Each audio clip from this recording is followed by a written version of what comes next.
the Mission Lady. Kasumi and Kamari had never seen anyone like the Mission Lady. They were shy as they entered the house and sat on a soft, round mat by the door. They looked at the room. They looked at the furniture. They looked at the Mission Lady. They watched every movement that she made. They listened to her kind voice as she talked to them, and they liked her smile. They noted her well-combed hair, her clean dress, and her nice shoes. Only the high-class people were permitted to wear shoes.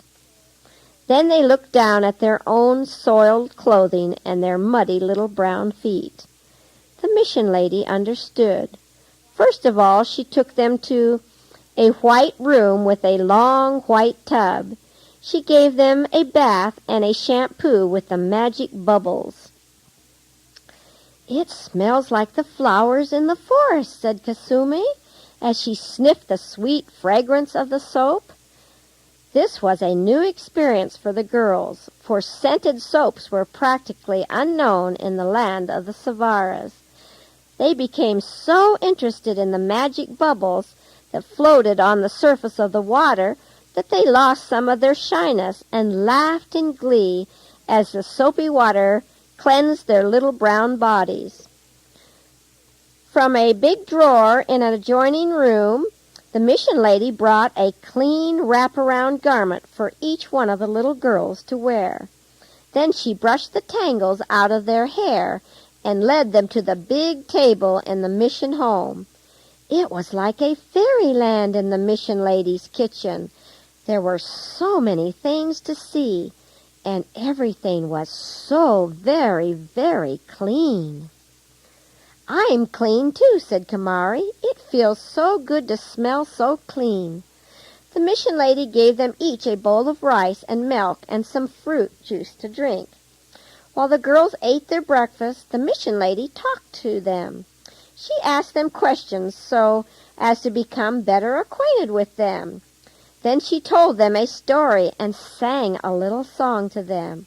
Kasumi and Kamari were touched by the tenderness of that song. It was not like any of the songs that Mother sang. It was not like the chants of the charm doctor. This song was about a tiny baby that slept out in a barn where the cows were kept. It was a pretty song. Kasumi and Kamari sat wide-eyed, listening to every word. "I like that," said Kasumi when the Mission Lady stopped singing. "Will you sing it again?" begged Kamari shyly.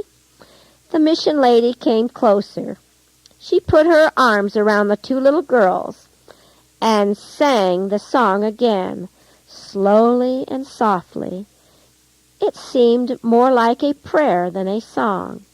The words were very easy to understand. "I know a story, a wonderful story, story of Jesus and a story of love, story of God so loved the sinner that he sent his Son from heaven above.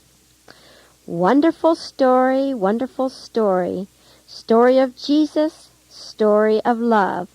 I love to tell the wonderful story, the story of Jesus' wonderful love.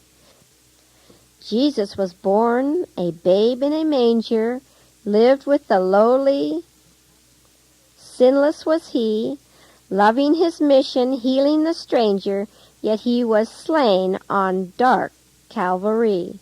Someday he's coming, Jesus my Savior, coming to claim his loved and his own. We will be watching, waiting his coming, coming to take us back to his home."